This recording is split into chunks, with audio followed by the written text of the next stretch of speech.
교재는 8150페이지입니다. 2번 하나님의 의의 현현.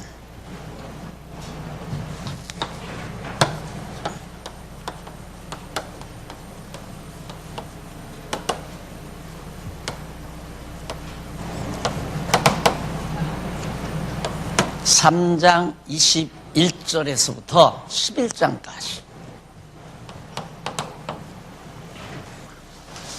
우리가 지난 시간까지 3장 20절까지 인간이 얼마나 불의한가, 타락한 인간의 불의한 상태에 대해서 자세히 살폈습니다. 율법 아래에서는 율법 아래에 있는 우리 인간 어느 누구도 의인은 없나니 한 사람도 없다. 그 말씀만 기억을 하시면 됩니다. 물론 자세히 알면 더 좋지만 그래도 잊어버리지 말아야 할 내용은 타락한 인간은 인간 그 본성, 타락한 본성 상태가 어느 누구도 의인은 한 사람도 없다. 이것이 이제 3장 20절까지에서 주로 강조한 내용입니다. 그럼 3장 21절부터 11장까지는 뭐냐? 인간을 왜 하나님이 그렇게 불의한 가운데 내던져버렸는가?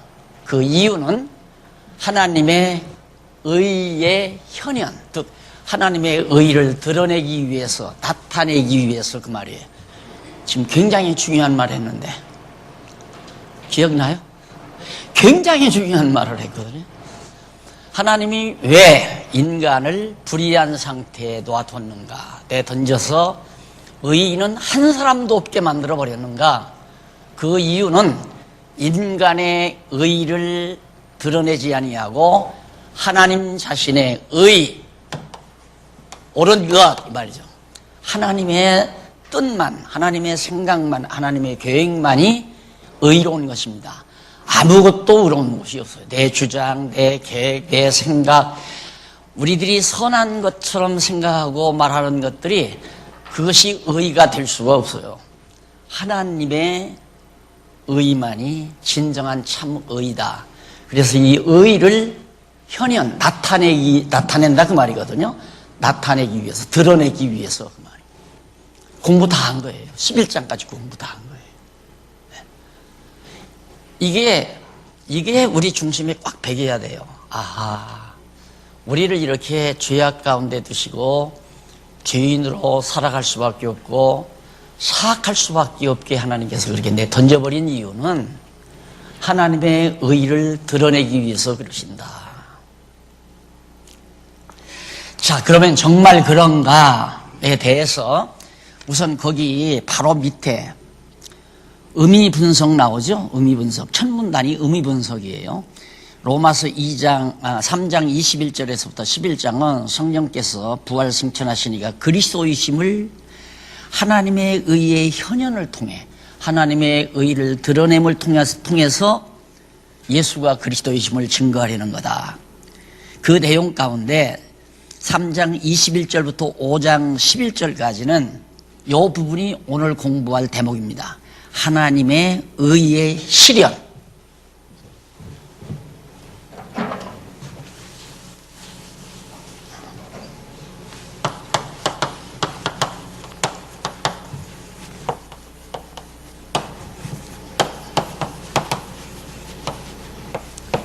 (3장) 21절부터 5장 그 이하까지 5장 11절까지고 그 다음 5장 12절에서부터 7장은 하나님의 의의 성질, 그 다음 8장에서부터 15장까지는 8장은 하나님의 의의 결과, 하나님의 의가 어떤 결과를 맺는가. 그 다음 9절로부터 11절까지는 5장, 9절로부터 11장까지, 9장에서 11장까지는 하나님의 의의 기초, 무엇던 기초 위에다가 하나님의 의를 세웠는가 하는 얘기입니다. 그러면 오늘은 하나님의 의의 실현에 대해서 우리가 공부할 대목인데 그것이 11절까지라고 그러죠. 11절. 하나님의 의의 실현.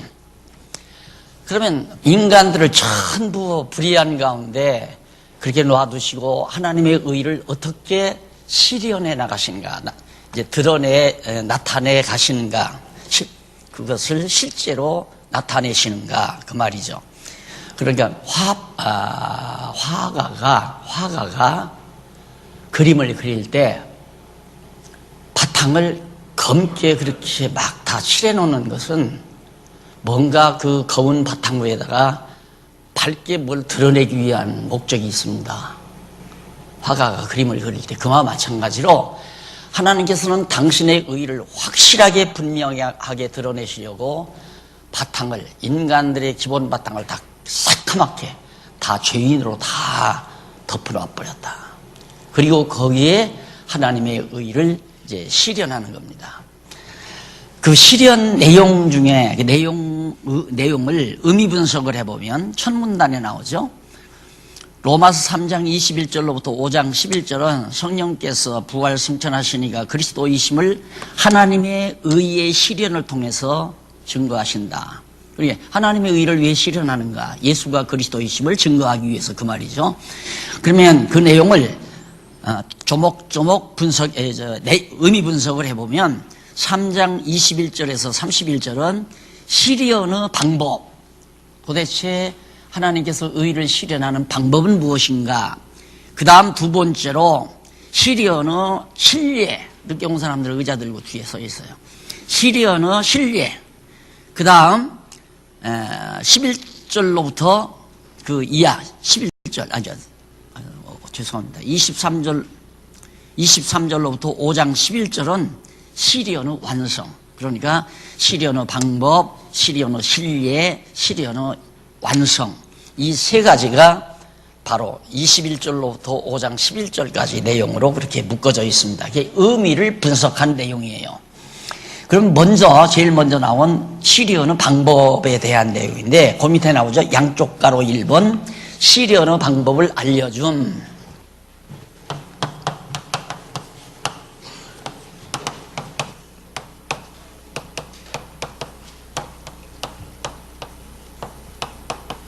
하나님께서 어떻게 21절로부터 어떻게 실현을 하시는가, 그 방법을 우리에게 일일이 알려줘요. 하나님의 의를 어떤 방법으로 실현하는가 31절까지 나와요. 많은 내용이 아니잖아요. 21절로 31절까지니까 한 10절 정도의 내용이 딱 간추려서 요약을 딱 하면, 하나님의 의를 드러내시는데 그 의의 실현을 하는 방법을 알려주는 내용이 바로 3장 21절로부터 31절까지다. 얼마나 정확하고 분명해요. 근데 성경이 이제 확인하면 돼요. 정말로 그런가? 성경이 과연 그런가? 박 목사는 얘기하기를 저렇다고 얘기하는데 정말 성경도 사실이 그런가? 그거 확인만 하면 더 배울 것도 없고 더 알 것도 없고 완전히 아는 거예요. 완전히. 그렇게 쉽게 성경을 이해하고 넘어가야 여러분들의 머리가 딱 정리가 되는 겁니다. 깔끔하게. 복잡하게 알면 배우면 배울수록 고민이 많아요. 배우면 배울수록. 이게 많은 정보를 입수하면 입수할수록 골치가 아프죠. 머리가 아파요. 텔레비 방송에서 한번 나오는데 어떤 혼자 사는 남자가 비닐하우스 해놓고는 어디를 가든지 무엇이나 있으면 다 주워다 갖다 쌓아놨어요. 완전히 고물상이에요. 큰 하우스 안이 전부가 다. 자기 앉을 자리도 편안히 없어요.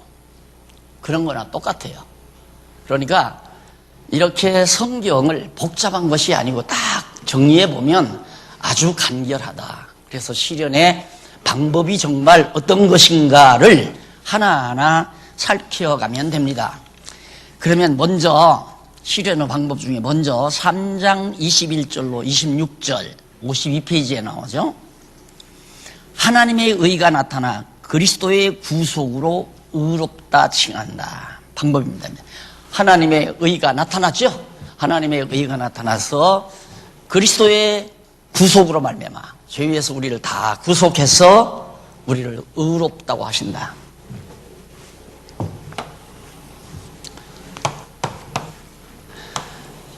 이 속에다 가둬놓고 전부 새까맣다. 죄인이다 이 말이에요. 그러니까 이 율법 아래 어느 누구도 의인이 한 사람도 없다. 다 죄인이다. 그런데 하나님의 의가 떡 나타나더니만 여기서 건져내가지고 은혜 아래 두어서 의롭다 그 말이에요. 너 참 의롭다. 의롭다고 칭해준다. 이런 방법으로 하나님의 의가 실현이 된다. 쉽죠? 네? 하나님의 의가 어떤 방법으로 실현되는가? 율법 아래 갇혀가지고 한 사람도 의인이 없는데 여기서 예수님께서 오셔서 십자가 죽으심으로 구속하셔서 하나님의 의를 여기다 덮어 씌워가지고 너 의롭다라고 칭해 주어서 하나님의 의를 드러내신다 그 말이에요.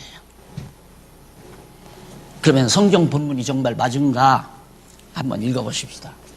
이제는 21절 이제는 그 말은 뭐냐면 참 여기 3장 20절까지예요. 여기가 3장 20절까지는 전부 죄인이다.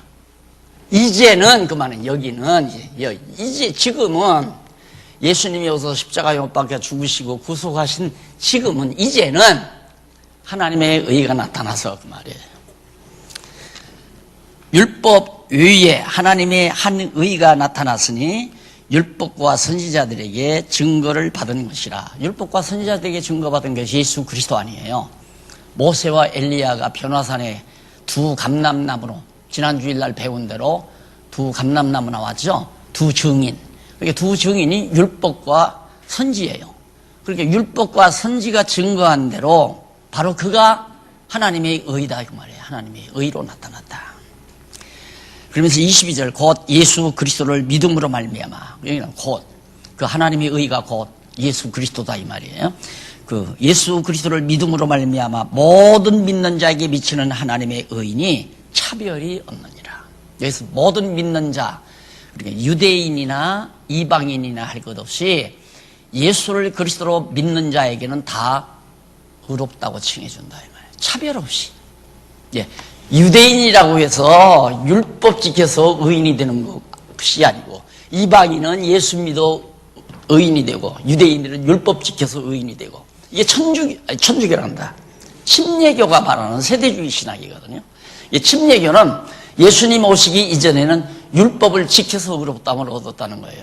그러니까 성경 한두 구절 잘못 해석하면 그냥 하나의 교파가 됐던 거예요. 지금까지. 그러니 성경을 자세히 공부하지 않고는 한마음 한뜻이 안 된다니까. 침례교화가 장로교 사이에 엄청난 간격이 있잖아요. 그런데 이런 거 다르게 성경은 분명히 율법으로 의롭다함을 얻을 육체가 없다고 그랬는데 성경 전체를 정리하지 못하니까 구약시대는 율법을 행함으로 구원을 얻었고 의롭다함을 얻었고 신약시대는 믿음으로 말미암아 의롭다함을 얻는다. 이게 침례교가 말하는 즉 세대마다 하나님의 섭리가 다르다 해서 세대주의라고 그래요. 이게 잘못된 거죠. 그러니까 우리가 성경을 한 번을 배워도 똑바로 배워야 하는데 과거에 나는 솔직히 연구가 다 노트가 다 안 됐기 때문에 나도 개론증이 있고 슬슬 그냥 넘어갔지만 이제는 글자 한자 한자 내가 어떻게 안 살필 수가 없잖아요. 정확하게 이게 다 논리적으로 정확하게 맞아 떨어지도록 그렇게 늦게까지 밤늦게까지 신경을 써서 노트를 했기 때문에 그건 왜 그러는가 여러분들에게 정확하게 전달하기 위해서예요. 근데 이렇게 안 보면 정확하게 전달이 안 돼요. 그래서 여기 믿음으로 말미암아 또 모든 믿는 자들에게 미치는 하나님의 의다. 저기 하나님의 의가 나타났는데 이 의는 예수를 믿는 자에게는 다 공평하게 의롭다함을 주시는 의다. 그 말이에요. 그러면서 23절 모든 사람이 죄를 범하였음에 하나님의 영광에 이르지 못하더니 24절에 보면 그리스도 예수 안에 있는 구속으로 말미암아 하나님의 은혜로 값 없이 아무런 대가 없이 의롭다 하심을 얻은 자 되었느니라. 이미 완료된 거예요. 되었다. 그러니까 의롭다 하심을 얻은 자 됐다. 그러니까 보세요. 야, 이 나쁜 놈아 하고 형제, 지체를, 성도를 책망을 하면 하나님은 의롭다고 한 사람을 내가 좀 너 나쁜 놈아 하고 책망해서는 되겠느냐 이 말이에요. 하나님은 다 의롭다는데, 다 의롭다고 했는데 자꾸 내 눈에 거슬린다고 해서 저놈은 나쁜 놈, 저놈은 악한 놈, 저놈은 못쓸 놈 이렇게 생각하면 안 되는 거죠. 그래서 바로 하나님의 의가 어떤 방법으로 우리가 실현이 되는지를 알려주는 내용이 지금 이 본문 내용이란 말입니다. 25절. 이 예수를 하나님이 그의 피로 인하여 믿음으로 말미암는 화목 제물로 세우셨으니, 예수 그리스도가 제물로, 화목 제물로 하나님과 우리 사이를 삭감한 우리 인간들과 이제는 의롭다고 해서 하나님의 은혜, 하나님의 장중 안에 하나가 되도록 만들어 가시는 하나님의 은혜의 섭리, 그 말이죠. 화목 제물로 세우셨으니 이는 하나님께서 길이 참으시는 중에 전에 지은 죄를 관과하심으로, 용서하심으로, 덮어버리심으로 자기의 의로우심을 나타내려 하심이니, 봐요. 하나님의 의를 나타내려고, 현현하려고, 드러내시려고 우리를 다 삭감한 죄악 가운데 가두어서 다 죄인 되게 했다, 그 말이에요.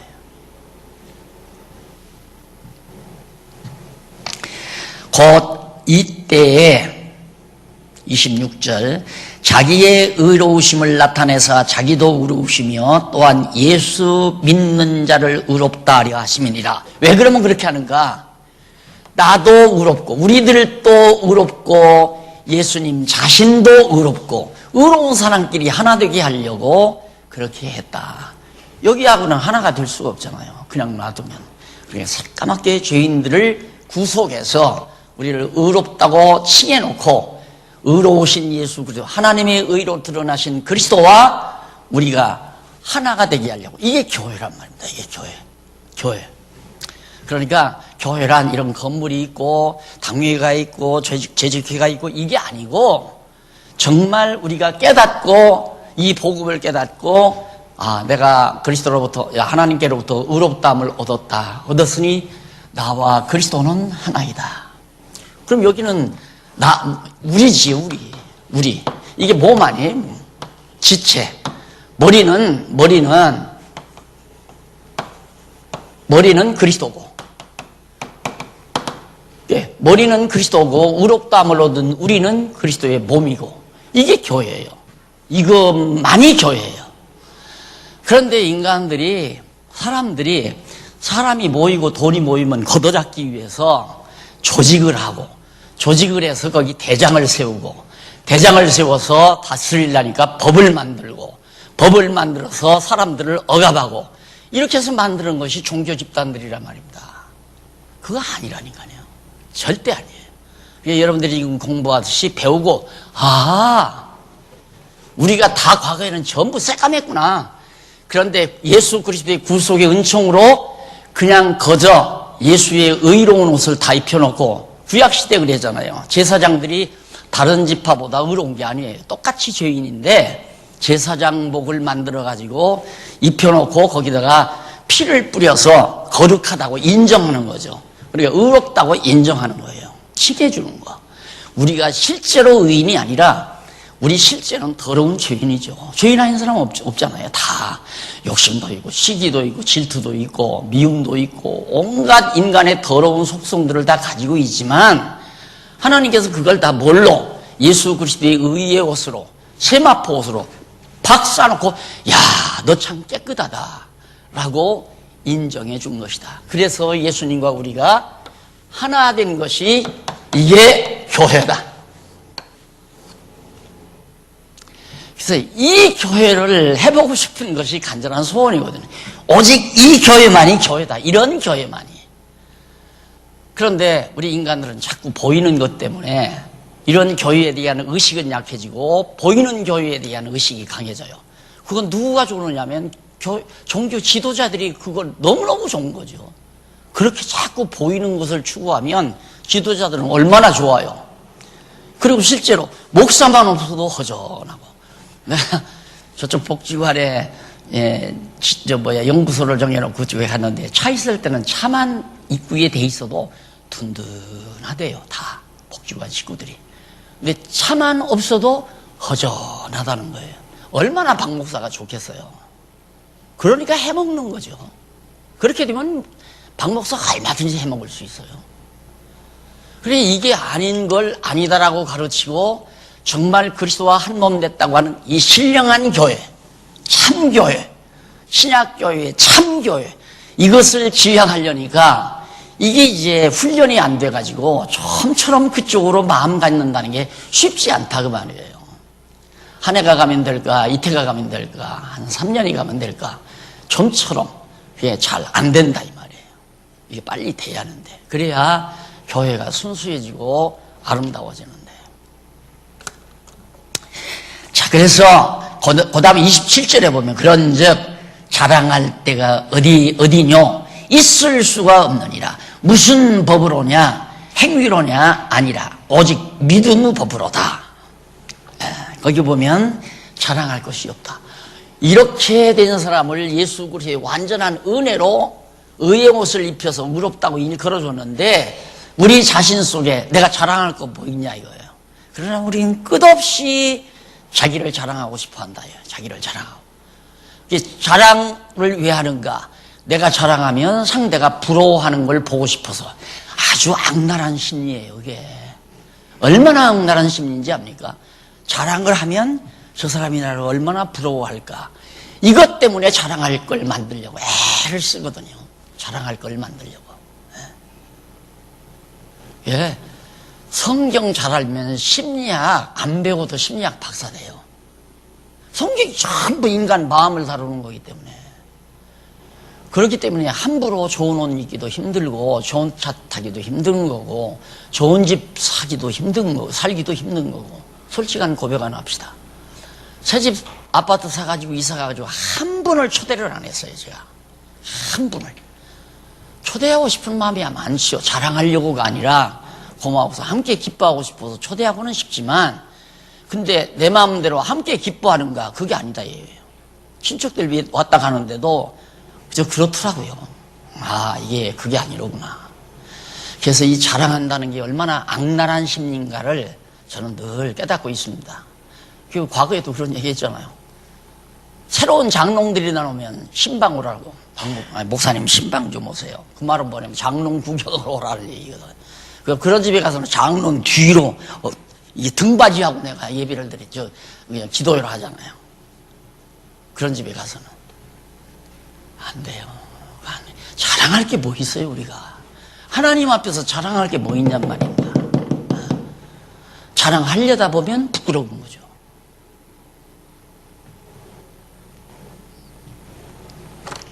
그래서 29절 하나님은 홀로 유대인의 하나님뿐이시뇨 또 이방인의 하나님은 아니시뇨 진실로 이방인의 하나님도 되시느니라.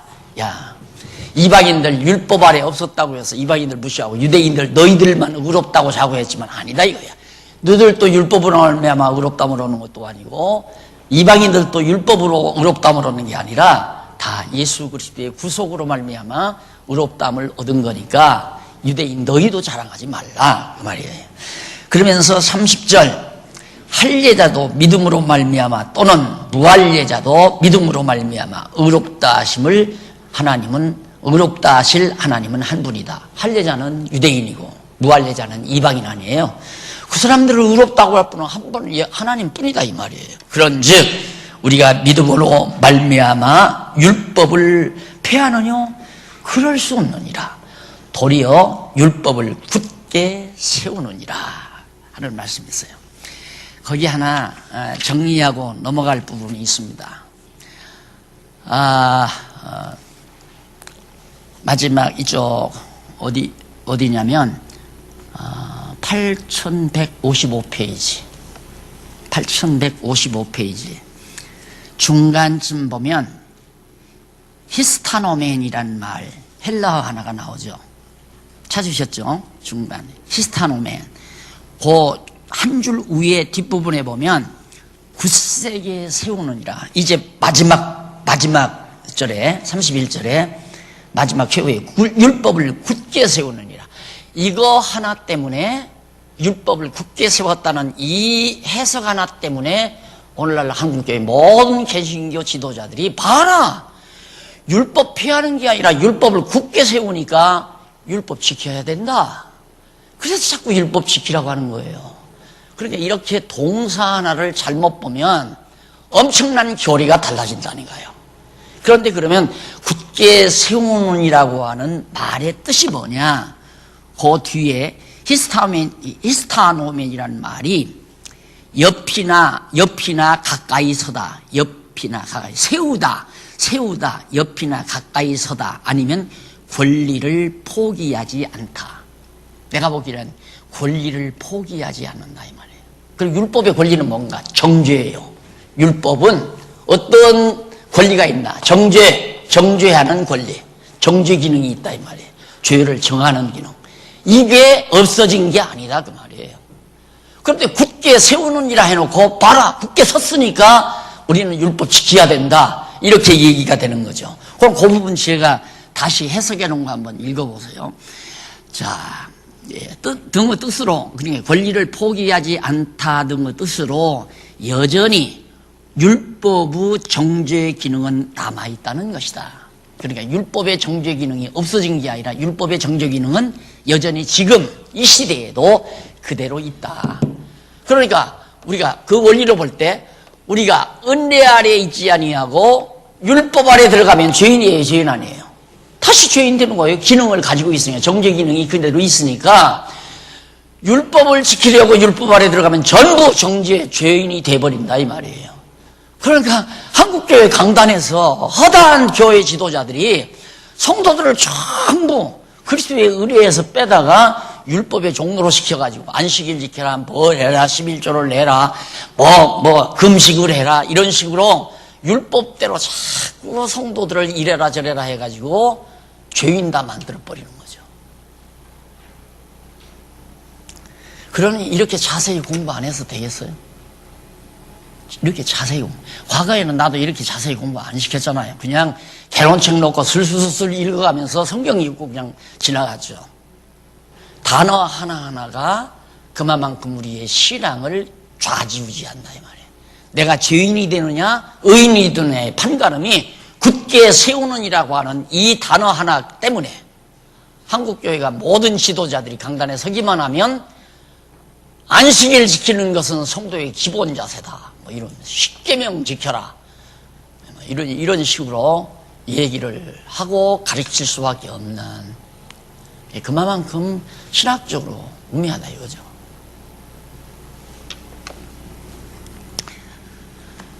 자, 그렇게 해서 3장 마지막 절까지 끝이 났습니다. 그 다음 두 번째 시련의 신뢰를 설명한,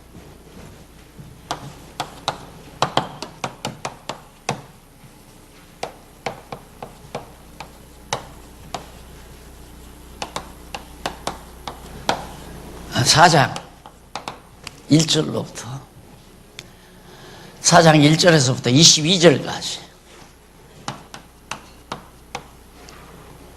신뢰란 말은 정말 하나님께서 이제 이런 방법으로 하나님의 의를 실현하시는데 실제로 그렇게 실현된 예가 있느냐, 그런 경우가 있느냐 그 말이에요. 그 경우를 지금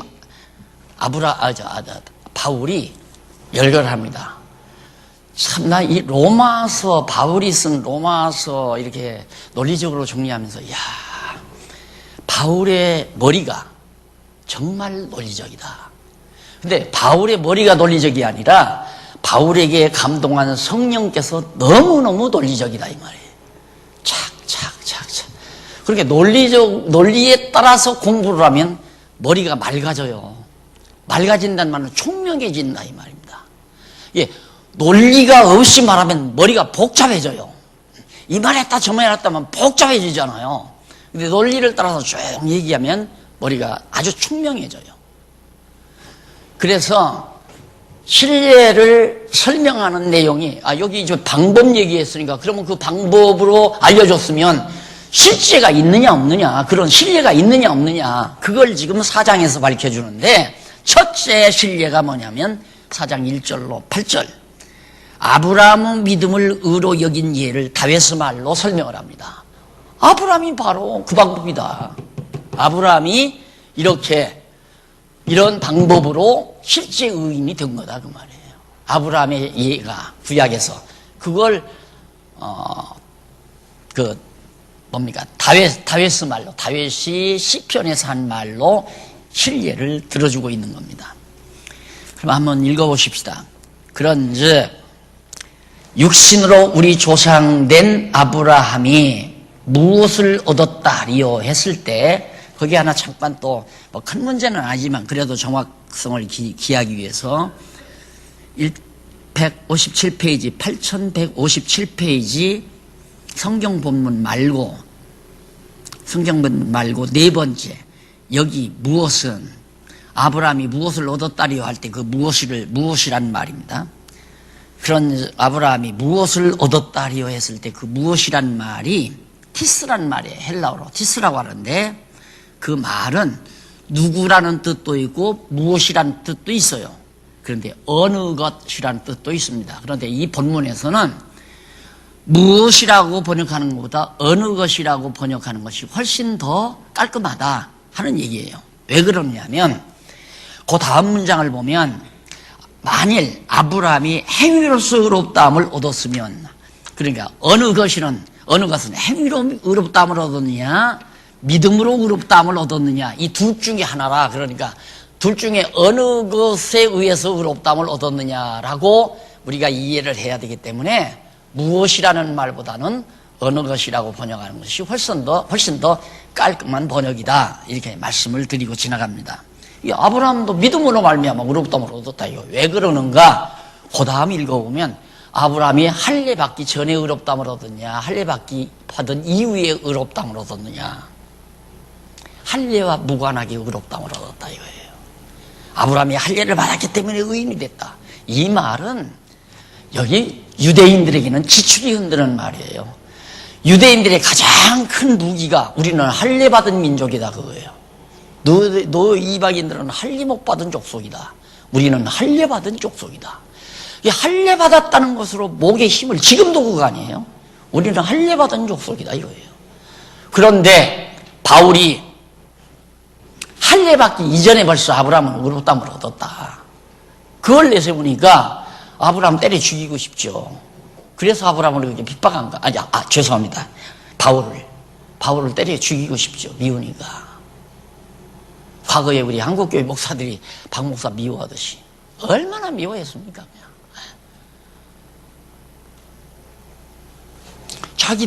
자기들의 그 허점을 다 망가뜨려 버리니까 미울 수밖에 없잖아요.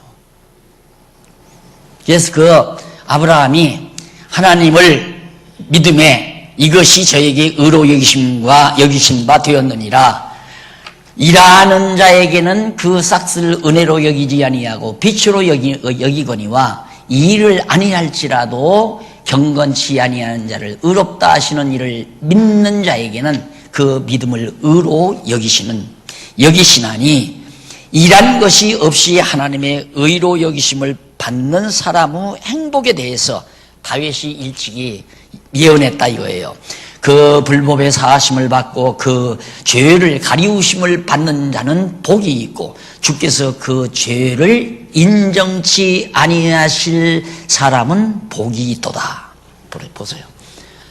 이거 죄를 사함받고 죄라고 인정받지 않는, 죄인이라고 인정하지 아니하는, 의인이라고 칭함을 받는 자는 진짜 행복한 사람이다 이 말. 복 있는 자다. 다윗이 구약시대에 얘기한 대로 아브라함이 그렇게 행위와 관계없이, 내가 늘 그러잖아. 아브라함은 원래 아버지가 우상장사, 우상공장장이었어요. 우상공장사장. 이런 우상들을 만들어서, 그때 많은 그 갈대아우르 사람들이 우상을 섬겼으니까 고고학자들이 이렇게 해보니까 그 도시 중앙에 우상 재단이 있다고 그러잖아요. 재단. 나는 못 가봤는데 그때 정세가 험난해서 지금도 못 가요. 거기는 근데 가본 분들 얘기 들으면 도시 중앙에 완전히 우상의 제단이. 그래서 사람마다 전부 조그만 애기, 장난감 같은 이런 조그만한 사람 모양이라든가 개 모양이라든가 고양이 모양이라든가 이런 것들을 우상으로 만들어 통 품고 다니잖아요. 그걸 만들어서 파는 공장장이고, 아브라함은 물론 그걸 배달하고 돈 받아오고 영업부장이라고 내 그러잖아요. 그런 인간이 뭘 보고 하나님이 의롭다고 하겠어요? 불러내가지고 바로 그를 의인이라고 하나님이 하셨다. 그러므로 그 말이에요. 그런즉 그러죠. 넘어가서 4장 9절로 12절에 보면 아브라함이 할례 받기 전에 그의 믿음을 의로 여김 받음 나와요. 할례 받기 전에. 자, 그러면 한번 읽어보면 참말로 맞은가 안 맞은가. 그런즉 행복이 할례자에게뇨 혹 무할례자에게도뇨. 그러니까 유대인에게만 행복이 있느냐 아니면 할례 받지 못한 이방인에게도 있느냐 그 말이죠. 대저 우리가 말하기를 아브라함에게는 그 믿음을 의로 여기셨다 하노라. 그런즉 이를 어떻게 여기셨느뇨? 할례시냐 무할례시냐? 할례시가 아니라 무할례시. 할례 받지 않았을 때에 벌써 아브라함이 의롭다함을 얻지 않았느냐? 저가 할례의 표를 받은 것은 무할례시의 믿음으로 된 의를 인친 것이니. 보세요. 할례를 받았다. 이 할례가 뭐냐? 이것이 조건이 아니다 이 말이에요. 의인이 되는 조건이 아니라 표적이다 이 말이에요. 표적. 의인이 됐다고 하는 표적. 그러니까 우리가 세례도 마찬가지예요. 세례도 서령 목사가 내가 이제 세례를 준다, 누가 세례를 준다, 그냥 안 받아도 상관이 없다니까. 안 받아도 상관이 없지만 우리는 보이는 것에 약하니까 어린 성도들을 양육하기 위해서는 뭐 세례를 줄 수도 있죠. 그분이 믿음을 도와주기 위해서. 근데 하나님께서 이미 그를 의인이라고 해준 자, 그리스도 안에 있는 자, 그를 위해서 하나님께서 그리스도께서 죽으시고 대속해 준 자, 그 자에게 이 사람은 벌써 하나님께서 의롭다고 한 자입니다 하고 공포하는 것이 세례식이라 이 말이에요. 할례도 마찬가지고 표적이지 의인이 되는 조건이 아니다. 그런데 전부 의인들은, 유대인들은 지금 의인들은 조건으로 생각하거든요. 자기들이 할례 받고 나서 봐라 우리는 할례 받았다, 이렇기 때문에 우리는 의인이다, 이게 아니고, 그렇다고 해서 할례를 받아야만이, 표적이 있어야만이 의인인가? 아니에요. 표적 없어도 상관없어요. 실제 내면적으로 의인이 됐으면 표적과 아무 관계가 없다 이 말이에요. 그러니까 예를 들면 내가 낳아서 기른 아이들이 학교 운동장에서 10명이고 12명이고 뛰어놉니다. 그럼 그 가운데는 내가 낳아서 기르는 아이들이 2명이 있어요. 그냥 놔두면 분명히 저건 내가 낳은 아들이지만 아무도 몰라요. 아무도. 그래서 야 안무개야, 내 큰아들아, 내 큰딸아 하고 불러내서 머리를 쓰다듬어주면 모두가 다 알죠. 쟤네들 둘은 저 어머니의 아들이구나. 그 표적을 보고 어머니가 머리를 쓰다듬으면서 내 아들아, 내 딸아 하니까 많은 아이들이 내 아들이라 아는 것처럼 표적이 없으면 사람들이 몰라보잖아요. 그래서 이제 목사님들이 문답을 해서 이분이 예수를 그리스도로 믿는구나 확실하게 믿음이 있다고 생각하면 의롭다함을 얻었다고 인정을 하고 그냥 세례를 베푸는 거죠. 그냥 마당에서 뛰어논다고 해서 아들이 아닌 건 아니잖아요. 아들은 분명하다. 근데 남들이 잘 모르는 거죠. 그런데 세례 안 베풀어도 이렇게 여러분들이 말씀을 깨닫고 이제 말씀 깨닫고 나면 마음에 소원이 오잖아요. 각자 나는 남은 여생 어떻게 살고 싶다. 이 소원이 오는 건 은사를 하나하나 깨달아가는 거예요. 자기 은사를. 그럼 은사 따라 자기가 기쁨으로 즐겁게 일하며 사는 거예요. 그럼 믿는 것과 하는 것이 하나 된 자들이 일요일 날에는 다 한 자리에 모이잖아요. 이렇게 가까이 사는 분들은 한 자리에 모여요. 그걸 보고 아, 저 사람은 예수 믿는 사람, 저 사람은 장안중앙교회 교인, 주일날 놀러 안 가고 교회 오는 거, 그것도 하나의 표적이죠. 응? 말씀을 깨닫고 그리스도의 몸된 지체라는 하나의 표적이 되는 거예요. 그럼 무슨 일이 있어서 교회 안 오면 그건 하나님의 백성 아닙니까? 급한 일이 있어서 그날 주일날 교회 못 와도 상관이 없단 말입니다. 실제로는 하나님이 의롭다함을 준다니까. 그래서 정말 자유롭게 우리가 성도들이 다 마음과 뜻이 하나 되고 믿는 것과 아는 것이 하나가 되면 그냥 함께 우리들이 명단도 같이 만들어 놓고 모일 때 함께 같이 모이고, 이게 모이기를 피하지 말고 힘쓰라고 그랬잖아요. 모이기 피하면 안 돼요. 그래서 모여서 찬송하고 기도하고 말씀 함께 수준 따라 말씀을 함께 공부하고, 이런 모임이 주일날 행사죠. 또 믿는 자들의 표적이고 그런 것들이. 그렇게 해야 천국 가는 건 아니라만, 그런 조건에 의해서 우리를 의롭다 한 건 아니다 이 말이에요. 모든 것이 다 적용이 되잖아요. 근데 우리는 자꾸만 이걸 자꾸 중요시 생각하다 보니까 자꾸 표적은 보이는 거예요. 눈으로 보이는 거. 그래서 자꾸 보이는 걸 만들려고 하는 거예요. 하나님이 집도 좀 한번 지어보고 싶고, 하나님이 특별히 앉아 계신 것도 만들어보고 싶고, 그리고 뭐 하나님이 원하시는 것처럼 뭘 갖다 드리고도 싶고, 인간들이 유치하니까. 그래서 종교의식이라는 게 생기는 거예요. 그래서 몇십 년 동안 그래서 성경 공부했으니까 우리들은 안 그렇겠지 하고 이걸 순수한 쪽으로 좀 방향을 전환하려니까 여러 가지로 좀 어렵고 힘든 부분이 없잖아 있는 거 다 알고 있습니다. 그러나 갈 길은 가야 돼요. 유치한 건 어린아이의 일은 버려야 되잖아요. 커가면 커갈수록.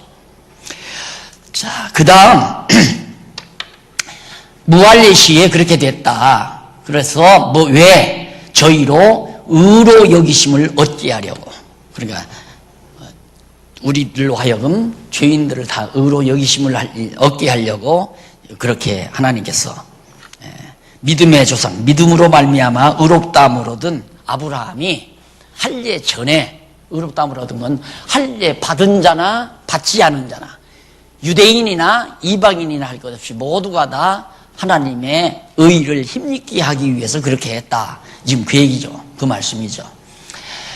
또 할례자의 조상이 되었나니 곧 할례 받을 자에게 뿐 아니라 우리 조상 아브라함의 무할례시에 가졌던 믿음의 자취를 좇는 자들에게도 아니라, 그러니까 이방인이나 유대인에게 다 똑같이 그렇게 한다.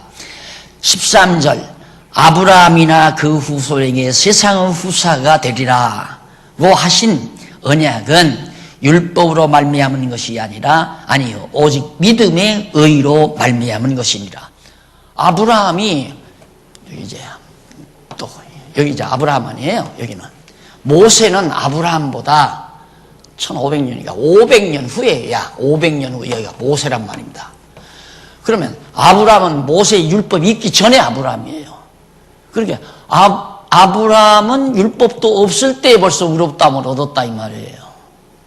그러니까 율법과 관계없이 아브라함이 의롭다함을 얻은 것을 지금 여기서 강조하는 겁니다. 그때 네 후손이, 아브라함아, 내 후손이 이 세상에 유업을 잇게 될 것이다.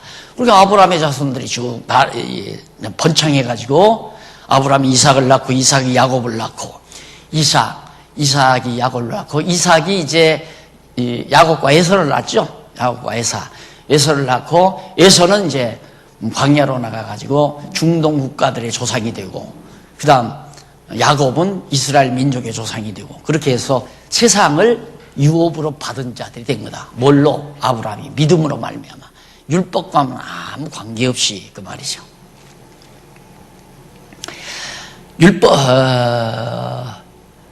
그러니까 만일 율법에 속한 자들이, 그 14절에 나와요. 만일 율법에 속한 자들이 후사이면 믿음은 헛되고 약속은 폐하여졌느니라. 만약에 율법으로 말미암아 그 약속이, 이런 아브라함에게 후사가 된다는 약속이 율법으로 됐다면 믿음은 다 헛것이에요. 믿으나 마나. 뭐로 믿어요? 율법 지키면 되지. 근데 아브라함은 율법이 없으니까 지킬 수도 없잖아요. 그래서 율법의 행위로는 의롭다함을 얻을 육체가 한 사람도 없다는 말을 강조하기 위해서 지금 하는 얘기입니다. 그러면서 15절, 율법은 진노를 이루게 하나니 율법이 없는 곳에는 범함도 없느니라. 율법은 뭘 이루게 하느냐? 하나님의 진노. 지금 요즘 계시록 배우면서 여러분 진노 배우죠? 하나님의 진노. 율법 아래 있으면 진노를 받을 수밖에 없어요. 그러니까 예수님 당시에 예수를 대적하고 예수를 핍박하고 복음 전하는 자를 핍박한 유대인들은 어디에 있는가? 율법 아래 그대로 있는 사람들이거든요. 예수의 하나님의 은혜 아래 오지 아니하고 율법 아래 있어 가지고 그리스도를 믿는 자들을 핍박하고 있기 때문에 그들에게는 진노가 임하지 않을 수 없어요. 그 율법은 진노를 이룬다. 당연히 우리가 율법 아래 들어가면 진노 아래 살 수밖에 없는 것이 우리 인간의 모습이다. 왜 그러냐면 율법이 없으면 정죄가 없잖아요. 죄를 정하는 일이 없어요. 그러니까 그런 일이 있어요. 세상에 희귀한 일이 일어나 버렸어요. 보통 있을 수 없는 희귀한 일이 일어나 버리면 법으로 이렇게 처단을 못하는, 어떻게 경찰에서 어떻게 할 수가 없어요. 왜? 그것에 대한 법이 없으니까. 그래서 그런 범죄에 대한 법을 만들어 놓고야 그걸 처벌할 수 있잖아요. 똑같은 거죠. 율법 없는 상태에서는 정죄가 안 이루어지잖아요. 율법은 정죄하는 기능을 가지고 있으니까. 그러므로 16절, 그러므로 후사가 되는 이것이 은혜에 속하기 위하여 믿음으로 되나니 이는 그 약속을 그 모든 후손에게 굳게 하려 하심이라. 율법에 속한 자에게 뿐 아니라 아브라함 믿음에 속한 자에게도니 아브라함은 하나님 앞에서 우리 모든 사람의 조상이라. 여기서 우리 모든 사람이란 유대인이나 이방인이나 할 것 없이 모든 사람의, 누가? 아브라함이. 예, 아브라함은 이스라엘 민족의 조상이다. 그건 안 맞다 이거예요. 우리 이방인들의 조상도 된다. 왜?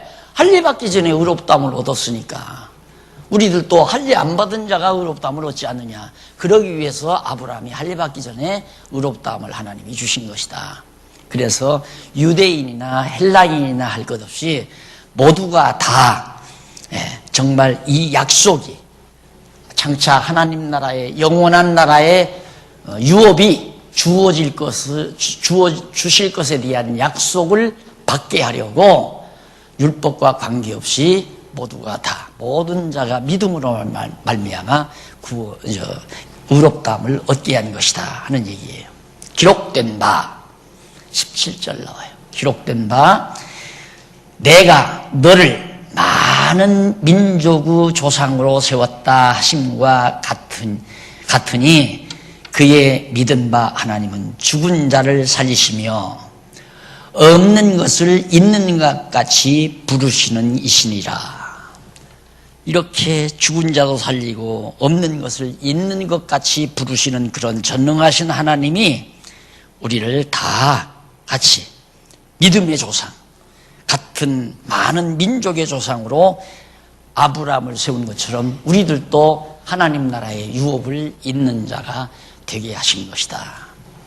그런 내용이 바로 이제 봉독해 드린 내용까지 죽은 부르시는 이신이라 하는 그 18절 이제 17절 마지막 절까지 말씀해 드렸습니다.